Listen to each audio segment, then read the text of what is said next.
नमस्कार दर्शकों, YouTube के मेरे चैनल में आप सबका स्वागत है। आज मैं वीडियो लेकर आई हूँ मीन लगन व मीन राशि के लिए मई 2023 का राशिफल।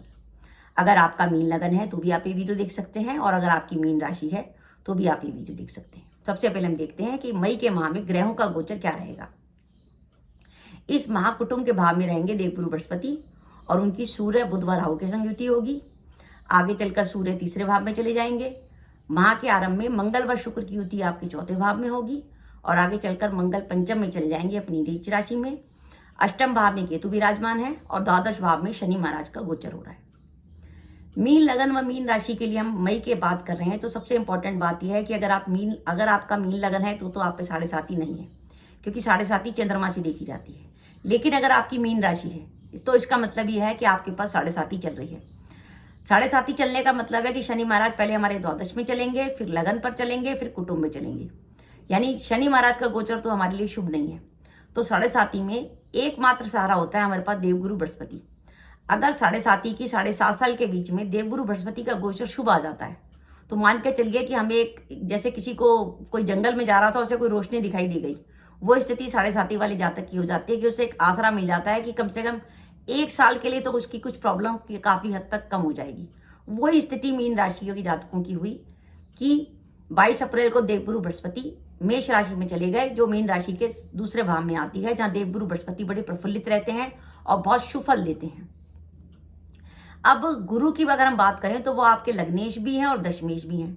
अब आपका लग्नेश जो है वो धन भाव में बैठा है और आपके दशम भाव को देख रहा है।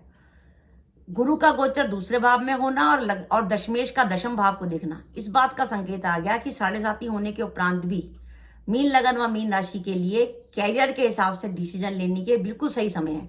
ये बिल्कुल सही समय है कि अगर आप इस समय कोई भी डिसीजन लेंगे तो आपका बढ़िया जाएगा। खास बात उन लोगों के लिए जो जॉब की तलाश में है। जैसे आपके पास बाई चांस जॉब नहीं है तो आपके लिए जॉब मिलने की पूरी संभावना बन रही है, और बाई चांस आपकी कुंडली में मंगल की और चंद्रमा की या गुरु की दशा या अंतर्दशा चल रही है तो जॉब मिलने में आपको प्रॉब्लम नहीं होगी। तो जिनको जॉब की तलाश है उनको जॉब मिल सकती है। जो अब अपने वर्तमान जॉब को बदलना चाहते हैं वो इसके लिए प्रयास करें। गुरु का एक गोचर जो मई 24 तक चलेगा उनको जॉब बदलवाने में बिल्कुल सहायता करेगा। और इस समय इस माह सूर्य भी आपके तीसरे भाव में रहेंगे। सूर्य तीसरे भाव में बहुत अधिक शुभ फल देते हैं और आपके दशम भाव पर मंगल की भी दृष्टि होने वाली है और देवगुरु बृहस्पति की भी दृष्टि होने वाली है। मंगल आपके भाग्येश है और देवगुरु बृहस्पति आपके दशमेश है। यानी मई के माह में दशमेश और नवेश आपके भाग्य भाव को देख रहे हैं, दशम भाव को। इसका मतलब यह है कि कैरियर में आगे बढ़ने के लिए बिल्कुल सही समय है। मीन लगन व मीन राशि के वो जातक जो प्रतियोगिता परीक्षा की तैयारी कर रहे हैं, चाहे वो नीट की तैयारी कर रहे हो, चाहे चार्टर्ड अकाउंटेंसी के लिए प्रयास कर रहे हो, चाहे इंजीनियरिंग की कर रहे हो, या प्रतियोगिता परीक्षा की सरकारी नौकरी, यूपीएससी, एसएससी, उनके लिए बेहतरीन समय है कि 7.5 में भी राहत है कि देवगुरु बृहस्पति उन्हें आश्वासन दे रहे हैं कि इस समय वो जो प्रयास करेंगे उसमें उनको सफलता मिलेगी। व्यापार में अगर आप कुछ नया काम शुरू करना चाहते हैं तो उसके लिए भी समय अच्छा है। आप इस समय इन्वेस्टमेंट करें, आपको उस काम का रिजल्ट मिलेगा। और साथ ही साथ अगर आपके ऊपर इस समय कोई कोर्ट केस चल रहा है तो गुरु की जो धन भाव में स्थिति हो रही है वो कोर्ट केस के लिए बहुत पॉजिटिव है, क्योंकि आप इस समय मई के माह में अगर हम बात करते हैं तो आपके जो छठा भाव है ऋण रोग शत्रु का, उसको गुरु भी देख रहे हैं, राहु भी देख रहे हैं और शनि भी देख रहे हैं। यानी आपका अगर कोई कोर्ट केस चल रहा है और उसका कोई डिसीजन आने का समय है तो उस कोर्ट केस में आपकी सफलता का द्वार गोचर में तो बिल्कुल बना हुआ है। और बाई चांस आपकी कुंडली में दशाएं भी पॉजिटिव हुई, जैसे भाग्येश मंगल की या पंचमेश चंद्रमा की या लग्नेश या दशमेश गुरु की, तो ऐसी स्थिति में कोर्ट का जो केस का फैसला है वो आपके संबंध में आ सकता है। बाई चांस षष्टेश सूर्य की भी दशा या अंतर्दशा चल रही होगी तो वो षष्टेश की दशा अंतर्दशा आपको पॉजिटिव रिजल्ट दिला सकती है। तो कोर्ट केस के लिए एक पॉजिटिविटी हमारे पास बनी हुई है। ये गोचर कैरियर के लिए तो शुभ है ही, साथ ही धन लाभ के लिए भी शुभ संकेत है, क्योंकि गुरु धन के कारक होकर धन भाव में बैठे हैं और गुरु के संग बुध भी बैठे हैं और आगे चलकर सूर्य भी आपके लिए पॉजिटिव होने वाले हैं। तो या तो आपके पास आपने किसी को उधार दिया था वो वापस आने की संभावना बनेगी, या वर्तमान नौकरी में आपके इंक्रीमेंट की संभावना बनेगी। और अगर आपने कहीं लोन अप्लाई कर रखा था, आप व्यापार में कुछ शुरू करना चाहते थे, आपने कहीं लोन की अर्जी किसी बैंक वगैरह में लगा रखी थी, तो आपकी वो फाइनेंस की व्यवस्था होने की संभावना भी मई के माह में नजर आ रही है। मित्रों से आपको लाभ रहेगा। आपको जो सोशल कनेक्टिविटी है वो आपको इस माह फायदा देने वाली है। सूर्य तीसरे भाव में रहेंगे, आपका पराक्रम बड़ा रहेगा और तीसरे भाव में जब सूर्य होता है, क्योंकि सूर्य षष्ठेश होकर तीसरे भाव में गए, तो जातक जो है डिसीजन काफी अच्छी बोल्डली होकर लेता है, एकदम उसको कॉन्फिडेंस लेवल उसका बड़ा रहता है कि हाँ मैं सही ढंग से डिसीजन लूंगा। तो ये कैरियर के लिए बहुत अच्छा समय है आपका। अब हम बात करें कुछ चिंताओं की जो इस बार का गोचर आपका दिखा रहा है। पहली चिंता, राहु आपके कुटुंब भाव में चल रहे हैं। आपका कुटुंब भाव और अष्टम भाव राहु केतु के अक्ष में है। कुटुंब में अगर आप ज्वाइंट फैमिली में रहते हैं तो कुटुंब में किसी प्रकार के विवाद की संभावना बनती है, इस बात का ध्यान रखिएगा।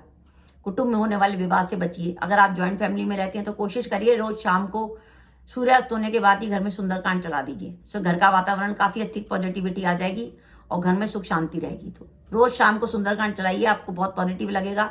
वैसे भी 7:30 में सुंदरकांड करना या सुंदरकांड सुनना, दोनों ही चीजें पॉजिटिव हैं। तो ये काम आप सूर्यास्त होने के बाद कर सकते हैं, पर ध्यान रखिएगा जब सुंदरकांड चल रहा हो आप कुछ खाएं ना, पहली बात। इसके अलावा जो चिंता आ रही है कि धन के लिए तो शुभ संकेत है, इसके साथ साथ राहु जो कि धन भाव में बैठा है तो आपके खर्चे ज्यादा रहेंगे, आपको थोड़ा सेविंग करने में प्रॉब्लम होगी। 30 अक्टूबर को जब राहु आपके यहाँ से निकल जाएंगे तो आपकी थोड़ी सेविंग की स्थिति बैठेगी कि आप कुछ पैसा जमा कर पाएं। तो अगर आप इस कारण से चिंतित है कि पैसा जमा नहीं हो रहा तो उसकी संभावना अभी तो नहीं बन रही। पैसा आएगा जरूर पर सेविंग में प्रॉब्लम होगी, इसका ध्यान रखिएगा। इसके अलावा मंगल आपके चौथे भाव में है और शुक्र जो आपके चौथे भाव में है वो माता के स्वास्थ्य को लेकर चिंता है। अगर आपके माता जी का स्वास्थ्य खराब चल रहा है तो उनके लिए बिल्कुल ध्यान रखिए, उनका चेकअप कराइए, उनके सारे टेस्ट वगैरह करा लीजिए, क्योंकि माता के स्वास्थ्य को लेकर चिंता लग रही है। इसके अलावा मंगल आगे चलकर जो आपके पंचम में जाएंगे वो भी 2-3 बातों का संकेत दे रहे हैं। पहली बात, अगर आप गर्भवती महिला हैं, आप प्रेग्नेंट हैं इस समय और या आपने कंसीव कर रखा है तो उसका ध्यान रखिए, किसी प्रकार की इमरजेंसी होने की संभावना बनती है। साथ ही क्योंकि पंचम भाव संतान से जुड़ा भाव है तो इस माह आपको संतान को लेकर कोई चिंता हो सकती है, संतान के संग मतभेद हो सकते हैं, संतान के प्रति आप किसी प्रकार की टेंशन में आ सकते हैं। इसके अलावा अष्टम में केतु चल रहे हैं और पंचम में जब मंगल चलेंगे तो वो आपके अष्टम भाव को देखेंगे, तो किसी प्रकार की दुर्घटना या चोट लगने की संभावना। वाहन बिल्कुल सावधानी से चलाइएगा, अपनी गति को नियंत्रित करके निकलिए, ये नहीं कि एकदम चल रहे हैं और एकदम तेजी से कहीं गाड़ी कर दी, क्योंकि कई बार वाहन दुर्घटना होती है तो पता नहीं लगता। जिस दिन आपका चंद्रमा खराब होगा उस दिन कोई प्रॉब्लम हो जाए। बिल्कुल सावधानी से होकर चलिए और हमेशा हनुमान जी का जप करते रहिए, आप हमेशा हर तरह की व्याधियों से बचे रहेंगे। और अगर आपकी ज्यादा वाहन दुर्घटनाएं होती हैं तो आप ऐसा भी कर सकते हैं कि रेशमी कपड़ा लें और उसमें 8 सूखे छुआरे बांध के और अपने गाड़ी के डैशबोर्ड में या अपनी डिक्की के डैशबोर्ड में डाल दें, तो आपकी वाहन दुर्घटना से काफी हद तक रक्षा हो सकती है। इस चीज का ध्यान रखिएगा, वाहन की गति नियंत्रित रखिएगा। और साथ ही आपको रखना है अपने स्वास्थ्य का ध्यान, क्योंकि शनि आपका 12वां चल रहा है, राहु आपके दूसरे भाव में चल रहे हैं, तो स्वास्थ्य को लेकर किसी प्रकार की चिंता हो सकती है। जैसे आपको कोई पेट से जुड़ी प्रॉब्लम, आंखों की प्रॉब्लम, और आपके अगर आप हार्ट पेशेंट हैं या आपको डायबिटीज है। इसके साथ एक महत्वपूर्ण बात, आपकी चल रही है शनि की 7.5। मेरा ये मानना है, मेरा खुद की ऑब्जर्वेशन है कि अगर शनि की 7.5 चल रही हो तो वो जातक जिनका विचार फॉरेन सेटलमेंट का है उनके लिए समय बेहतरीन होता है। तो अगर आपका विचार फॉरेन सेटलमेंट का है तो शनि की 7.5 बिल्कुल सही समय है, और इस समय अगर आप विदेश में नौकरी के लिए प्रयास करेंगे तो बिल्कुल सफलता मिलेगी। शनि आपके द्वादश में चल रहे हैं और राहु कुटुंब भाव में चल रहे हैं। तो और साथ ही अगर आपको वर्तमान जगह पर नौकरी नहीं मिल रही तो आप अपना स्थान परिवर्तन करके नौकरी ढूंढने की कोशिश करिए, कि जहां पे रह रहे हैं उससे दूर जगह पे नौकरी ढूंढिए, तो आप देखेंगे आपको बेटर अपॉर्चुनिटी मिलेगी। क्योंकि राहु का कुटुंब में चलना और शनि का द्वादश में चलना इस बात का संकेत है कि अगर आप कोई भी काम करते हैं और वो कुटुंब से दूर जाके करेंगे तो आपको ज्यादा सफलता मिलेगी। 7.5 का मतलब ही होता है कि जातक अपने कुटुंब से दूर होता है। तो एक तो जो फॉरेन सेटलमेंट के लिए विचार कर रहे हैं उनके लिए मीन राशि की भी 7.5 बहुत पॉजिटिव रिजल्ट लेके आएगी। अब हम देखते हैं कि हमारे कैरियर के लिए जो इतना पॉजिटिव समय आया है उसमें हमारे लिए कौन से दिन शुभ होंगे जिसमें हमें कोई महत्वपूर्ण काम करना चाहिए। हमारा चंद्रमा बिल्कुल सही होगा। वो हमारे दिन है 1 व 2 मई, 3 व 8 मई, 9 व 10 मई, 11 व 14 मई, 15 व 16 मई, 19 व 20 मई, 26 व 27 मई, 28 व 29 मई व 30 मई। ये वो समय है जब हमारा चंद्रमा बिल्कुल पॉजिटिव होगा। हमें कहीं जॉब के लिए अप्लाई करना है, कहीं लोन के लिए अप्लाई करना है, किसी से मुलाकात करनी है, कहीं PR के लिए एप्लीकेशन देनी है, कोई इंटरव्यू देना है, तो इन सब चीज़ों का ध्यान रखिए, डेटें आपकी पॉजिटिव होंगी। अब कुछ चिंताओं का समय कि कुछ इस माह में कुछ ऐसे दिन जो नेगेटिव होंगे जब चंद्रमा बिल्कुल खराब होगा, उन दिनों में कोई महत्वपूर्ण काम करने से बचें। वो सावधानी के दिन है मई माह में 4 व 5 मई, 12 व 13 मई, 21 व 22 मई, 23 व 31 मई। तो दर्शकों, ये मेरा वीडियो था कि मीन लगन व मीन राशि के लिए मई का माह कैसे जाने वाला है। आपके लिए मई के माह में इस बात का संकेत आ रहा है कि कैरियर के लिए डिसीजन लेने का बहुत अच्छा समय है। अगर आप लंबे समय से जॉब बदलने का विचार कर रहे थे, उसके लिए सही डिसीजन है। अगर आप फॉरेन सेटलमेंट का सोच रहे थे, उसके लिए भी सही समय है। और अगर आप व्यापार में कोई नए काम की शुरुआत करना चाहते थे, उसके लिए भी समय बिल्कुल सही है। तो दर्शकों, ये मेरा वीडियो है, आपको कैसा लगा प्लीज कमेंट बॉक्स में कमेंट करके बताइएगा।